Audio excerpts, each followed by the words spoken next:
শেরতাজকে এগিয়ে আসতে দেখে গ্রামের মানুষের মধ্যে আবারও ফিসফিসিয়ে কথার রোল পড়ল। সবাই অবাক হয়ে সেই সুদর্শন পুরুষকে দেখছে আর ছোট সাহেব বলে বলে সালাম দিচ্ছে। শেরতাজও সালামের উত্তর দিয়ে সামনে এগিয়ে যাচ্ছে। কতদূর এগোতে পারলে? আবির পাশে তাকিয়ে শেরতাজকে দেখে কোনো রকম অবাক হলো না। হয়তো সে জানতো শেরতাজ আসবে। আর কতদূর? চুপ থাকতো। এদের মতো পশুদের জন্য এখানে আসতেও আমার খুব আলসেমি লাগে রে। কিন্তু শালার উপর থেকে চাপ আসে তাই আসতে হয়। বিশ্বাস কর সে, এদের জন্য আমার কোনো আফসোস হয় না। এত এত নিরীহ মানুষ ও নির্দোষ মানুষের সাথে কত অন্যায় হচ্ছে, অপরাধ হচ্ছে, সেসব এর কোনো তদন্ত নেই, বিচার নেই। কিন্তু ক্ষমতাশীল মানুষের ছেলে ধর্ষণকারী হলেও তার মৃত্যুতে এত এত পুলিশ মোতায়েন করা হচ্ছে। এত তোড়জোড় শুরু হয়েছে অপরাধীকে ধরার জন্য। বিশ্বাস কর সে, যদি এই অপরাধীকে পেতাম না আমি, তাহলে তার পা ধরে সালাম করতাম। আর আমি পেলে জড়িয়ে ধরে জম্পেশ কয়েকটা চুমু খেতাম রে। আবির হতভম্ব শেরতাজের কথা শুনে। সে কেমন চোখে তাকিয়ে আছে শেরতাজের দিকে। তারপর দাঁতে দাঁত চেপে বলে, শালা ভুলেও এসব ভাবিস না সে, একদম গুলি করে তোর ঠোঁট উড়িয়ে দেব। ও তাই নাকি? আমার ঠোঁট না থাকলে তোর বোনকে কে আদর করে চুমু খাবে হোম? বলেই চোখ টিপ দেয় শেরতাজ। শালা লুচু, তোর সাথে আমার ভোলা ভালা বোনকে বিয়ে দেওয়াই ঠিক হয়নি। একটু তো লাজ শরম রাখ যে আমি এখন তোর বড় সম্বন্ধী হই। এত লাজ শরম রেখে হবেটা কি? দুদিন পরে যখন আমার বাচ্চার মামা হবি, তখন তো নিজেই যাবি সুমন্দির ঘরে। শালা আমি আসলে কি? শালা তুই ভালো হবি না। শেরতাজ দুই দিকে মাথা নাড়ায়, তার মানে না। এতেই দুজনে মুচকি হেসে ফেলে। তার কিছু সময় পরে আরো কতগুলো গাড়ি এসে থামে। গাড়ি থেকে এক মহিলা কান্না করতে করতে ছুটে আসে। তার পেছন পেছন সাদা পাঞ্জাবি পরিহিত এক মধ্যবয়সী পুরুষ। তাদের পোশাক আশাক আর আশা, সাথে অস্ত্রধারী বডিগার্ড দেখে বোঝা যাচ্ছে অবস্থা কতটা প্রভাব বিত্তশালী। হবেই না কেন, দেশের একজন ক্ষমতাধর মন্ত্রী বলে কথা। আব্বাস শিকদার দেশের একজন ক্ষমতাধারী স্বাস্থ্যমন্ত্রী পদে নিয়োগ। তার একমাত্র ছেলে রাহুল শিকদার, যে প্রায় 4 দিন ধরে মিসিং। এত খোঁজ করেও তাকে পাওয়া যায়নি। কিন্তু যখন পেল তখন সে মৃত লাশে পরিণত হয়েছে। ছেলের এমন বিভৎস লাশ দেখে মা এক চিৎকার দিয়ে জ্ঞান হারায়। আর আব্বাস শিকদার করুণ চোখে ছেলের লাশের দিকে তাকিয়ে আছে। সন্তান যেমনই হোক না কেন, তারা সব সময় পবিত্র বাবা মায়ের কাছে। রুহুল কবির কুষ্টিয়া জেলা শহরের পুলিশ সুপার এসপি মহোদয় এগিয়ে এসে আব্বাস সিকদারকে সালাম জানিয়ে বলে, সরি স্যার, এখনো কোনো ক্লু পাওয়া যায়নি, কিন্তু আমাদের ফরেনসিক বিভাগ খুব নিবিড়ভাবে সবকিছু পর্যালোচনা করছে। খুব তাড়াতাড়ি আমরা অপরাধীর কোনো ক্লু পেয়ে যাব। আর একবার যদি কোনো ক্লু পেয়ে যায় তো সে থাকবে জেলের ভেতরে। না, তাকে আমার হাতে তুলে দিতে হবে। আমি নিজের হাতে আমার ছেলের থেকেও কঠিন তার অবস্থা করব। বলেই ভয়ঙ্কর তার চোখ মুখের রং ধারণ করলো। ফরেনসিক দফায় দফায় দফায় তদন্ত চালাচ্ছে কোনো কিছু একটা সূত্র পাওয়ার আশায়। তন্ন তন্ন হয়ে পুরো জঙ্গল চষে বেড়াচ্ছে 20 থেকে 25টা পুলিশ কনস্টেবল। কিন্তু ফলাফল শূন্য। তারা অবাক যে এত সূক্ষ্ম অপরাধীর কার্যে চুল পরিমাণও কোনো ভুল করা যায়নি। কোথাও কোনো ফিঙ্গারপ্রিন্ট বা অন্য কিছুর চিহ্ন রেখে যায়নি। আব্বাস শিকদার বউয়ের এমন অবস্থা দেখে ছেলের রাশের কাছে আর থাকতে পারল না। রুহুল কবির আশ্বস্ত দিয়ে তাকে হসপিটালে পাঠিয়ে দিয়ে বলে, কিছু সময় পরে তারাও লাশ তদন্তের জন্য পোস্টমর্টমে কুষ্টিয়া মেডিকেলে পাঠাবে। আব্বাস শিকদার মাথা নাড়িয়ে সায় জানায়। তারপর দূরে দাঁড়িয়ে তার দিকে তাকিয়ে থাকা শেরতাজের দিকে কেমন চোখে তাকিয়ে সেখান থেকে হসপিটালের উদ্দেশ্যে চলে যায়। চলে যাওয়ার দিকে শেরতাজ কেমন একটা পৈশাচিক মুচকি হাসি দেয়। এসব ইচড়ে পাকা বালের জন্য আবার এত তোড়জোড় বা রাবিশ? কথায় আছে না, অল্প বয়সে লাকিলে বাল, দুঃখ রহিবে চিরকাল। তুই আবার কখন টপকালি রে? আরে নতুন জামাই যে, তো কি অবস্থা তোর? নতুন বউ রেখে এখানে কি? এখানে তো থাকবো আমরা, মানে সিঙ্গেল পুরুষ মানুষ, আর তোরা বিবাহিত পুরুষ থাকবি হানিমুনে। বলেই একটা ফিচেল হাসি দেয় কাউসার। শেরতাজও একটা শয়তানি হাসি দিয়ে বলে ওঠে, ওটাতেই তো ছিলাম রে, কিন্তু তোদের সহ্য হলো না আমার হানিমুন। যেই না বউ নিয়ে একটু সময় কাটাতে গেলাম অমনি বাঁশবাগান হয়ে তোদের টপকে পড়তে হলো। কি আর করা, বাকি হানিমুন না হয় পরেই করে নেব। বউ তো এখনো ছোট, তাই রয়ে সয়ে এগোতে হবে, বুঝতে পারছিস? কাউসার চোখ মুখ শক্ত করে ফেলে, তারপর কিছু ভেবে রহস্য হাসি দিয়ে বলে, নিজের বউয়ের খেয়াল রাখিস। দিলরুবা কিন্তু আবার পাগলামি শুরু করেছে। বলেই কাউসার সেখান থেকে চলে যায়। শেরতাজের মুখটা আরো গম্ভীর থমথমে হয়ে গেল। হাতগুলো মুঠো করে চোখটা বন্ধ করে ফেলে, তারপর চোখ খুলতেই চোখের রং আবারও ভয়ঙ্কর রূপ ধারণ করেছে। আবির শেরতাজের ঘাড়ে হাত রাখে, চোখের ইশারায় শান্ত করে। তবুও শেরতাজ ভিতরে ভিতরে গুমরাতে থাকে, চিন্তা করতে থাকে সুখের জন্য, কারণ এই দিলরুবা চৌধুরী একটা সাইকো। না, তার বউকে আর দূরে রাখা যাবে না, তার কাছে নিয়ে আসতে হবে যত দ্রুত সম্ভব। অভ্র গাড়ি নিয়ে আসলে শেরতাজ আবিরের দিক থেকে বিদায় নিয়ে চলে যাওয়ার সময় ঝোপঝাড়ের মধ্যে কাঁটাওয়ালা গাছের সাথে কিছু একটা বেঁধে থাকতে দেখে।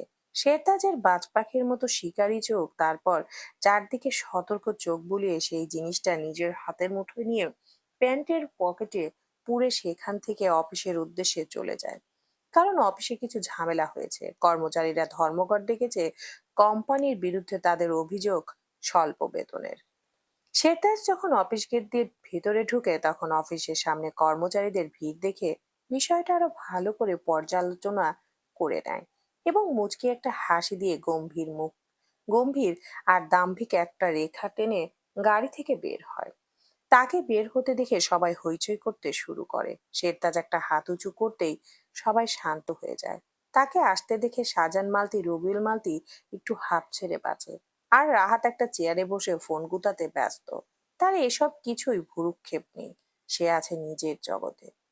শেরতাজ হাতটা নামিয়ে সেই গম্ভীর কণ্ঠ সবার উদ্দেশ্যে সালাম দেয়। তার গমগমে গম্ভীর কণ্ঠের সালাম শুনে সবাই শান্ত হয়ে যায়। আমি ইব্রাহিম শেরতাজ মালতি, আপনাদের নতুন এমডি। আশা করি চিনতে পারবেন। তো মূল কথায় আসা যাক, সমস্যাটা কি সবার একটাই নাকি ভিন্ন ভিন্ন? তখন শ্রমিকদের মধ্যে থেকে একজন পুরুষ বলল, স্যার, আমাদের সবার একই, এর মধ্যে কোনো ভিন্নতা নেই। আপনার নাম? জি স্যার, আমার নাম সাত্তার। তো সাত্তার সাহেব, আপনি তাহলে বলুন সমস্যাটার আসল কারণ, আর নির্দ্বিধায় নির্ভয়ে সবকিছু আমাকে জানাবেন। সাত্তারের সাথে সাথে বাকি সব কর্মচারীরা মুগ্ধ শেরতাজের ব্যবহার দেখে, একদম তাদের বড় সাহেবের মতো। তাদের নতুন সাহেব যে বাকি সাহেবদের থেকে সম্পূর্ণ আলাদা, তারা বুঝে গেছে। এমন একটা বড় কোম্পানির বিষয়ে সামনে এসেছে, কর্মচারীরা ধর্মঘট করেছে আর সাংবাদিক আসবে না, এটা কি কখনো হতে পারে? মিডিয়ার লোকেরা মাল্টিক কর্পোরেশনের ঘটনাটা সরাসরি সম্প্রচার করছে। সারা দেশ হয়তো দেখছে যেমনটা শেখবাড়ির মানুষ দেখছে। কণা দৌড়ে গিয়ে সুখকে বলে, আপা তাড়াতাড়ি আয়, দুলা ভাইকে টিভিতে দেখাচ্ছে। কি যে হ্যান্ডসাম লাগছে দুলা ভাইকে, কি বলবো তোকে, আয় তাড়াতাড়ি। সুখ পড়ার টেবিল থেকে উঠে ওড়নাটা মাথায় ভালো করে দিয়ে কণার পিছনে আর ভাবে, মালতি সাহেব টিভি কিছুই তার মাথায় ঢুকছে না। স্যার, আমরা গরিব মানুষ, পেটের দায়ে কর্ম করি, কিন্তু সেই কষ্টের যদি সঠিক মূল্য না পাই তো পরিবার নিয়ে না খেয়ে মরতে হবে স্যার। আমাদের বেতন কাজের তুলনায় অনেক কম, এবং যদি একটু কোনো ভুল হয় বা আসতে দেরি হয়, আবার কাজের ছুটি চাই, তো এই স্বল্প বেতন থেকেও কেটে রাখা হয়। আর মহিলাদের জন্য কোনো আলাদা সুযোগ সুবিধা নেই। আগে মাতৃকালীন ছুটি ছিল 6 মাসের, আর এখন তা কমিয়ে 3 মাসে আনা হয়েছে। এটা কেমন হয় বলেন স্যার? এবার থেকে নাকি ঈদের বোনাসও অর্ধেক দেওয়া হবে, আর সাপ্তাহিক ছুটি ছাড়া কোনো ছুটি থাকবে না বা চাইলেও পাওয়া যাবে না। এগুলো আমরা মানতে রাজি, কিন্তু তারপরও আমাদের বেতন বাড়ে না, বরং কমতে থাকে। আবার বিনা দোষে কত নিরীহ শ্রমিকের দের কাজ থেকে বের করে দেওয়া হয়। এখন আপনি বলেন ছোট সাহেব, আমরা ধর্মঘট করব না তো কি করব? আমরাও তো মানুষ, আর কত অত্যাচার মুখ বুজে সহ্য করব। I am proud of you mister Sattar, বলেই শেরতাজ মুচকে একটা হাসি দেয়। শেরতাজ এত সময় ধরে সব কথা মনোযোগ দিয়েই শুনছে। তারপর দাঁড়িয়ে হাতে একটা মাইক নিয়ে সবার উদ্দেশ্যে বলা শুরু করে। প্রথমে আসি নারী কর্মচারীদের দিকে। গর্ভকালীন সময় তাদের 3 মাসের জায়গায় 7 মাস করা হলো, এবং পুরো মাসের স্যালারি তারা ঠিক সময়ে পেয়ে যাবে, এবং বাচ্চা সহকারে তারা কর্মে যোগদান করতে পারবে। কারণ বাচ্চাদের জন্য এখানে আলাদা করে একটা কিন্ডারগার্টেন তৈরি করা হবে, সেখানে শিক্ষক থাকবে বাচ্চাদের দেখাশোনার জন্য, এবং তার পুরো খরচ ব্যয় করবে মাল্টি কর্পোরেশন। শেরতাজ আবার বলতে শুরু করে, আর সেক্টর হিসেবে বেতন দেওয়া হবে, এবং একদম সঠিক কাজে সঠিক বেতন দেওয়া হবে, এবং প্রতি 5 মাস অন্তর বেতন বৃদ্ধি পাবে। আর ঈদের বোনাসও পরিপূর্ণ পাবেন আপনারা, সাথে জরুরি ভিত্তিতে ছুটিও পাবেন, সাথে অসুস্থতা ভাতাও পাবেন। এরপরও যদি আপনাদের আরো কোনো দাবি দাবা অভিযোগ থাকে, তো আমাদের নতুন ম্যানেজিং ডিরেক্টর তেজওয়ান ইসাম মালতি সাহেবকে সরাসরি জানাবেন, এবং আপনাদের সকল বেতন থেকে যাবতীয় সমস্যা দেখবে আমার পার্সোনাল অ্যাসিস্ট্যান্ট অভ্র। শাহজাহান মালতি মুগ্ধ হয়ে দেখছে শেরতাজ, কি সুন্দর তার বাচনভঙ্গি, তার কথার জাদু, যা দিয়ে সবকিছু কেমন নিমিষেই শান্ত করে ফেলার ক্ষমতা। তার বড় ভাই হয়তো ছেলেকে নিয়ে গর্ববোধ হচ্ছে। আর যদি শেরতাজ তার সন্তান হতো তাহলে?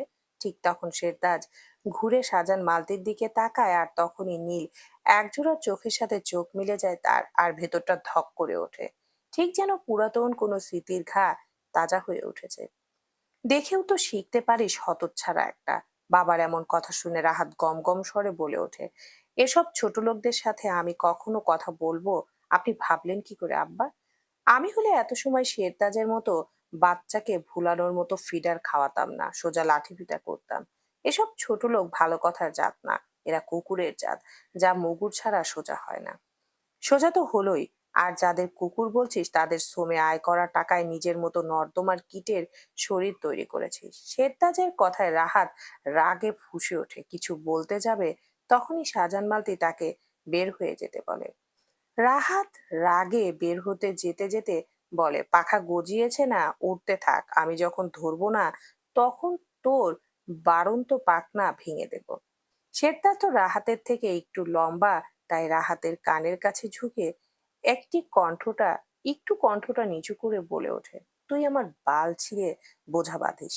রাহাতের মুখটা আরো থমথমে হয়ে ওঠে, আর তার আগে আর তার রাগে আগুন ঢালার জন্য তো আরো একজন আছেই, যে মুখ ভেঙচি কেটে বলে, পাখা ভেঙে দেব? আরে, এটা কি মশার পাখা নাকি রে, যে বললেই ভেঙে যাবে? ওহে বেটা, এটা হলো উড়ন্ত ডাইনোসরের পাখা, যা তোর মতো পুঁটি মাছের ধরা ছোঁয়ার বাইরে। রাহাত সাপের মতো ফসফস করতে করতে চলে যায়, আবারও বলে যায়, তোদের দুটাকে যদি আমি কবরে না পাঠাই, তো আমি রাহাত মালতি বংশের রক্ত না। শেখবাড়ির সবাই শেরতাজের প্রতি অনেক খুশি, সবচেয়ে বেশি হয়তো সুপ্রিয়া খুশি হয়েছে। তার মালতি সাহেব যে কতটা ভালো মনের মানুষ, তার বলার অপেক্ষা রাখে না। দেখতে দেখতে 15টি দিন পার হয়ে গেছে শালবন গেস্ট হাউস থেকে ঘুরে আসার। এর মধ্যে সুখের আরো 5টা পরীক্ষা হয়ে গেছে, আজকেও পরীক্ষা আছে। সে বের হচ্ছে যথারীতি পরীক্ষা দেওয়ার উদ্দেশ্যে। সবকিছু ঠিকঠাক করে রাফার সাথে করে আবির তাদের কলেজে রাখতে চলে গেল। সুখ রাফা এবং রানীর থেকে বিদায় নিয়ে পরীক্ষা শেষে তার জন্য অপেক্ষা করতে বলে চলে যায় নিজের হলের দিকে।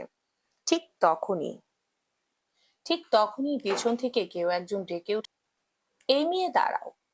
বেশ কিছুদিন হলো শেরতাজ ব্যস্ত সময় পার করছে অফিসে, নানা ধরনের ঝামেলা গুলো নিয়ে বসেছে।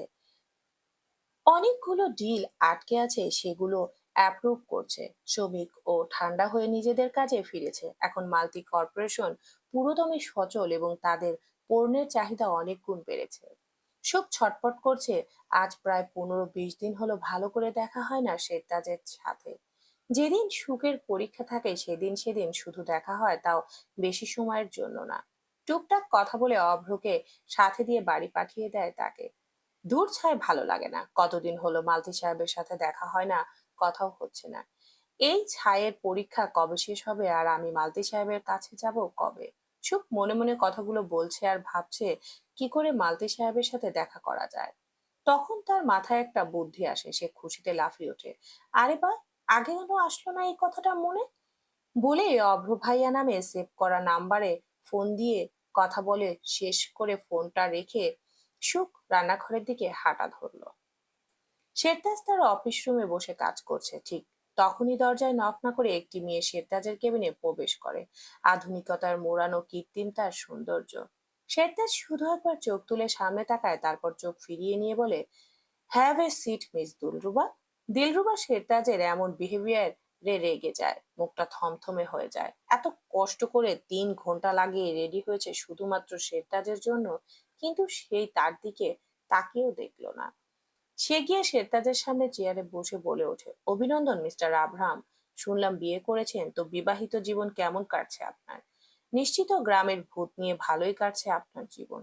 ও সরি, পর্দাশীল নারী তো সে আবার। তো বেডিকে কি পর্দাতেই থাকে সে? তো বেডেও কি পর্দাতেই থাকে সে, বলে একটা ব্যঙ্গাত্মক হাসি দিল দিলরুবা। শেরতাজ দিলরুবার কথা শুনে মুচকি হেসে বলল, তো মিস দিলরুবা, কেমন লাগলো নতুন অফিস? আর আপনাকে হয়তো জানানো হয়নি যে এটা অফিস কোনো নাইট ক্লাব না। সো ভালো পোশাক পরে আসবেন এবার থেকে, কারণ একটা অফিসের কিছু রুলস আছে যা মেনটেন করতে হয়। I hope you understand. আর এটা আমার বেডরুম না যে আপনাকে বলবো আমার বিবাহিত জীবন কেমন কাটছে। একদিন সময় করে আমার আর আমার বউয়ের বেডরুমে আসেন, তখন না হয় দেখবেন আমাদের বিবাহিত জীবন কেমন কাটছে। আপনি থাকলেও সমস্যা নেই, আমার আবার লজ্জা শরম নেই বেশি একটা। বউ সামলে আসলে আমি কন্ট্রোল হারিয়ে বসি, বউ ছাড়া চোখে আর কিছু দেখি না। আপনার যদি লজ্জা না লাগে তো রুমেই থেকে চলেও যেতে পারেন। আপনার যদি লজ্জা লাগে তো রুম থেকে চলেও যেতে পারেন। আর আমার বউ একান্তই আমার, আর সে যাই হোক কোনো আধুনিকতা নামের স্লাট থেকে আমার পদ্মা আলী হাজার বললে ভুল হবে, কোটিতে বেস্ট। বলেই একটা বাঁকা হাসি দেয় শেরতাজ। দিলরুবা রাগে সাপের মতো ফুঁসতে থাকে। সে মনে মনে বলে, আমিও দেখে নেব এই ভালোবাসা কতদিন থাকে। ঠিক সেই সময় শেরতাজ কিছু একটা আভাস পায়, মুচকে একটা হাসি দিয়ে উঠে দাঁড়ায়। তারপর হেঁটে সোজা দরজার সামনে গিয়ে লকটা খুলতে দরজার ওপারে সুখকে হাত বাড়ানো অবস্থায় দেখতে পায়। আর তার পেছনে অব্রও দাঁড়িয়ে আছে, হাতে তার খাবারের লাঞ্চ বক্স ধরা। শেরতাজ মুচকি একটা হাসিয়ে হেসে সুখকে সালাম দেয়। সুখ অবাক হয়ে সালামের উত্তর দেয়, মালতী সাহেব, আমি তো দরজায় নকই করতে পারিনি। আপনি কিভাবে বুঝলেন যে কেউ এসেছে কেবিনের সামনে? শেরতাজ তখনও মুচকি হেসেই উত্তর করে, অন্য কেউ হলে হয়তো বুঝতাম না, কিন্তু আপনি ম্যাডাম আমার আশেপাশে আসলে বুকের বাঁ পাশে আঙ্গুল দিয়ে ইশারা করে বলে। এটা খুব জ্বালাতন করে ওঠে। সুখ খিলখিল করে হেসে ওঠে। শেরতাজ মুগ্ধ হয় এই নারীর হাসিতে। আলতো করে সুখের হাত ধরে রুমের মধ্যে নিয়ে আসে। রুমে ঢুকেই সুখ ভ্যাবাচাকা খেয়ে যায়। দিলরুবা তখন থেকে অবাক চোখে সবকিছু দেখছিল, আর ভেতরে ভেতরে রাগে ফুঁসতে থাকে। যে শেরতাজ কোনো মেয়ের দিকে তাকিয়েও দেখে না, কথা তো দূরে থাক, সেই শেরতাজ এই ছোট লোক মেয়ের সাথে এমন করে কথা বলছে, কোন রকম দ্বিধা ছাড়া তাকে স্পর্শ করছে। কি এমন পেয়েছে এই ছোট জাতের মেয়ের মধ্যে যে শেরতাজ এই মেয়ে ছাড়া কিছু বোঝে না? এই মেয়ে কি করে বশ করেছে তার শেরতাজকে? কালু জাদু করেছে কি? করতেও পারে, এসব গ্রামের ছোট জাতের মেয়ে দিয়ে সবই সম্ভব। মালতী সাহেব, আমি কি ভুল সময়ে এসে পড়েছি? আমি কি বাহিরে অপেক্ষা করব? আপনারা হয়তো মিটিং এ ছিলেন। সরি মালতী সাহেব। আরে মিসেস শেরতাজ, আপনি একদম ঠিক সময়ে এসেছেন, কিন্তু কিছু মানুষ সবসময় ভুল সময়ে চলে আসে। সুখ অবাক চোখে তাকিয়ে আছে দিলরুবার দিকে, আর মনে মনে ভাবছে, ইস, মেয়েটা কত গরিব, টাকার অভাবে এমন ছোট কাপড় পরে আছে। এদেরও বলিহারি এত পার্লারে গিয়ে আটা ময়দা না মেখে টাকা নষ্ট না করে সেই টাকায় বড় জামা কাপড় কিনলেই তো হয়। তারপর হঠাৎ সুপ্রিয়ার 5 দিন আগের কথা মনে পড়ে যায়। সে চোখ বড় বড় করে বলে ওঠে, এই যে মিস, আপনি না সেদিন আমার কলেজে এসে আমাকে আমার মালতী সাহেবের থেকে দূরে থাকতে বলেছিলেন, আর আমাকে ছোট জাতের মেয়ে বলেছিলেন, লোভী মেয়ে মানুষ, গায়ে পড়া মেয়ে মানুষ বলেছিলেন। এখন তো দেখছি আপনি ছোট জাতের মেয়ে মানুষ। ছি, কি কাপড়ের ছিঁড়ি! নিজেরই তো কোনো জাতের ঠিক নেই, আবার আসে আমাকে জাত দেখাতে। সেদিন পরীক্ষার বেলায় কোনো কিছু বলিনি, কিন্তু আজ কি হবে? মালতী সাহেবের থেকে আমাকে দূরে থাকতে বলেছিলেন না, এখন বলে দেখান আপনার ওই মোটা ঝাঁটার মতো কুত্তার লেজ দিয়ে যদি আগুন দিয়ে পুড়িয়ে দিই, তো আমিও সুপ্রিয়া শেখ না, মিসেস শেরতাজ না, হুম। সুখ কোমরে এক হাত দিয়ে অন্য হাত দিলরুবার দিকে তাক করে আঙ্গুল নাড়িয়ে নাড়িয়ে হুমকি দিচ্ছে, আর শেরতাজ তার বউজানের কোমর বেঁধে ঝগড়া দেখে ঠোঁট কামড়ে হাসছে। দিলরুবা খেপে গিয়ে বলে, এই মেয়ে, তোমার সাহস তো কম না, কাকে তুমি কি বলছো? তোমার জিভ টেনে ছিঁড়ে ফেলবো আমি। আসছে আমার জিভ টেনে ছিঁড়তে। আপনি আমার জিভ টেনে ছিঁড়বেন, আমি কি তা দেখবো নাকি? আমিও আপনার ওই বুলবুলি পাখির পাঁচুর মতো লাল টকটকে ঠোঁটগুলো ছিঁড়ে ফেলবো। ছি, কি বাজে লাগছে আপনার বুলবুলি পাখির পাঁচুর মতো লাল রঙের ঠোঁট গুলো। ওয়াক, থু। অভ্র তো হেসে রুমের সোফাতে গড়াগড়ি খাচ্ছে, আর শেরতাজ তার দিকে চোখ রাঙিয়ে তাকায়। অভ্র তার থোড়ি কেয়ার করে, সে তো হেসেই কুল পায় না। সুখ আরো কিছু বলতে যাবে, তখন শেরতাজ সুখকে বলে, মিসেস শেরতাজ, এবার থামুন। আর দিলরুবা, আপনি এখন আসতে পারেন, আর নয়তো আমাদের সাথে লাঞ্চে জয়েন্ট হতে পারেন।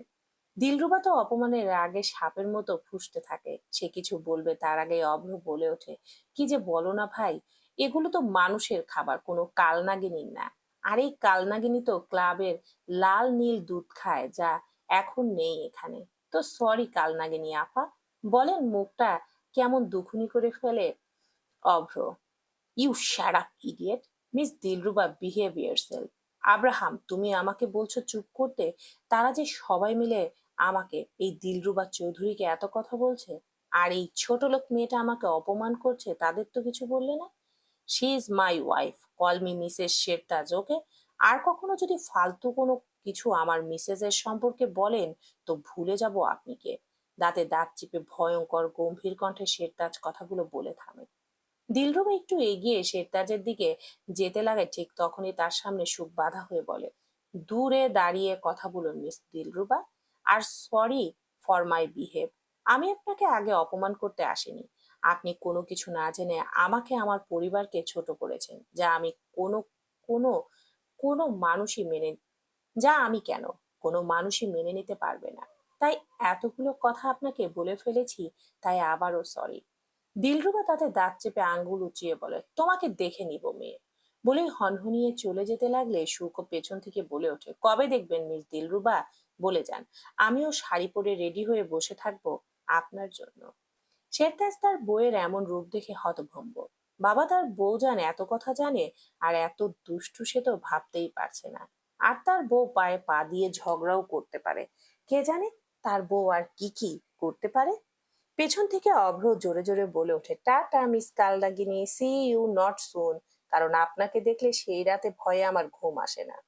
শোক অভ্রর কথা শুনে আবারও হেসে ফেলে।